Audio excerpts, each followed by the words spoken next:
अहाँ लोकन के प्रणाम करै छी। हम एकटा समदाउन लऽ केलहुँ हँ, पुराना गीत ये, हम अपना माँ वाला गीत गाबि रहल छी। अहाँ सबके केहन लागत से कमेंट करब। बहुत पुराना गीत ये। अंग विभूत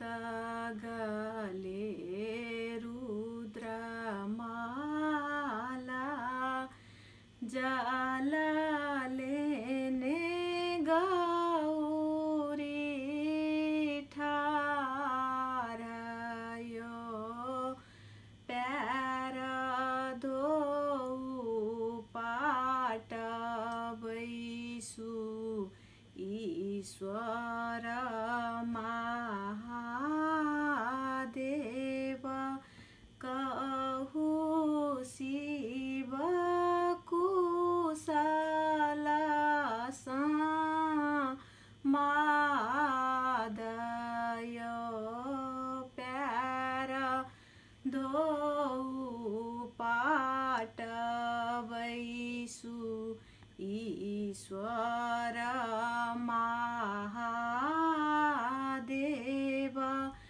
कहु शिव कुशल समादय,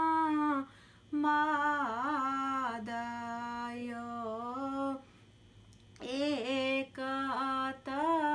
कुशल गौरी माए ओ बाबू, दोसरहि कुल पाली बारयो, एकत कुशल गौरी माए ओ बाबू, दोसरहि कुल परिवारयो, तेसर कुशल गौरी कहलो ने जाइए, शिव कैलनि दोसर विवाह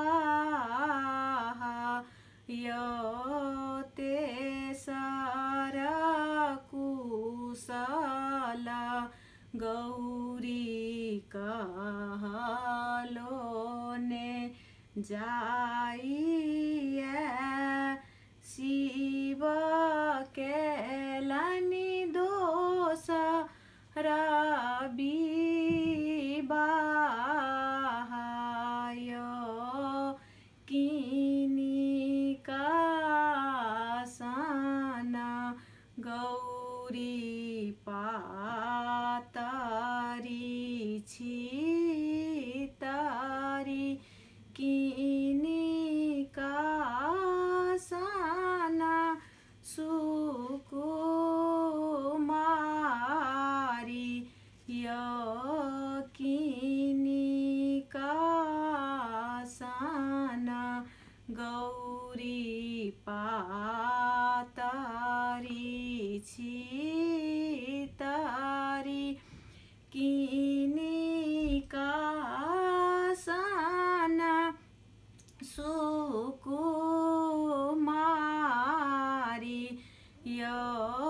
किनिका सन हुनकर दाँत छानी चमकती, किए छानी हुनकर नाम यो, अहि सन गौरी पातरी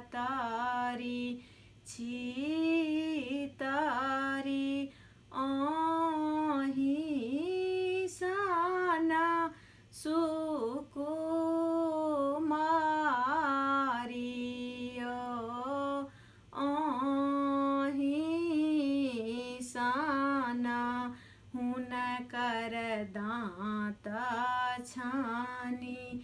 चामा काती सांझा हुना कराना माय आही साना हुना कर दांत छानी चामा कानी सांझा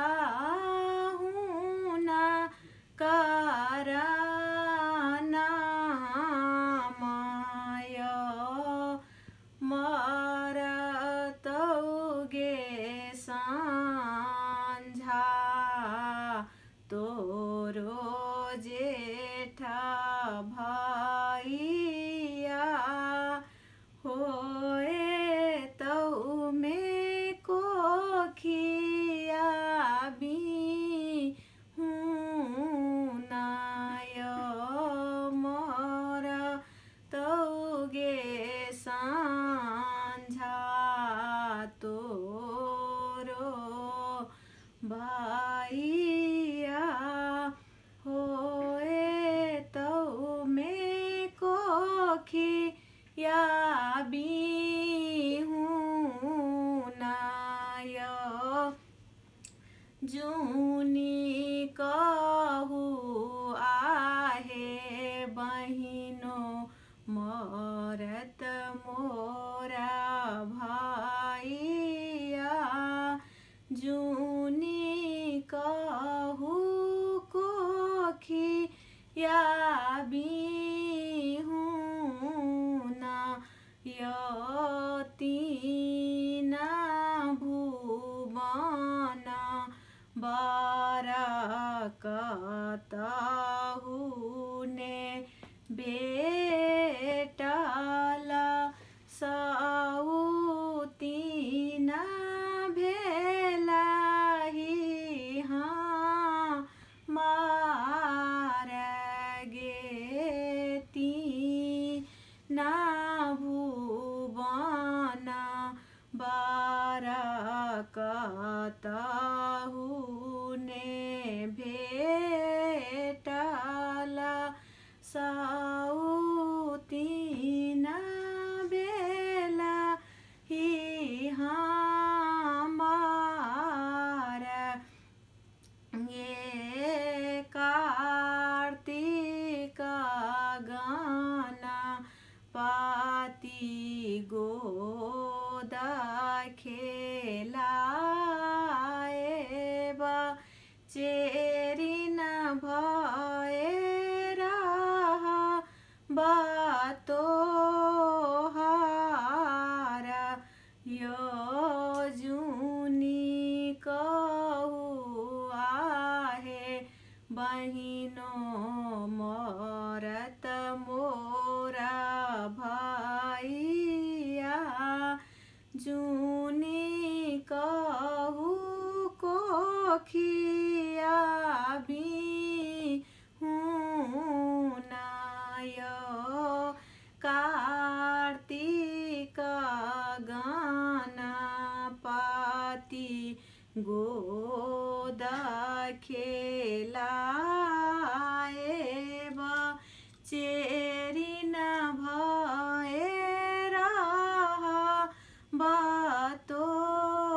हार यो कार्तिक गाना पाती गोद खेलाए बा चेरी न भए रहा बातो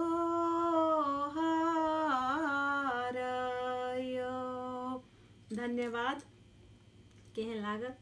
से लाइक करब, सब्सक्राइब करब, कमेंट करब।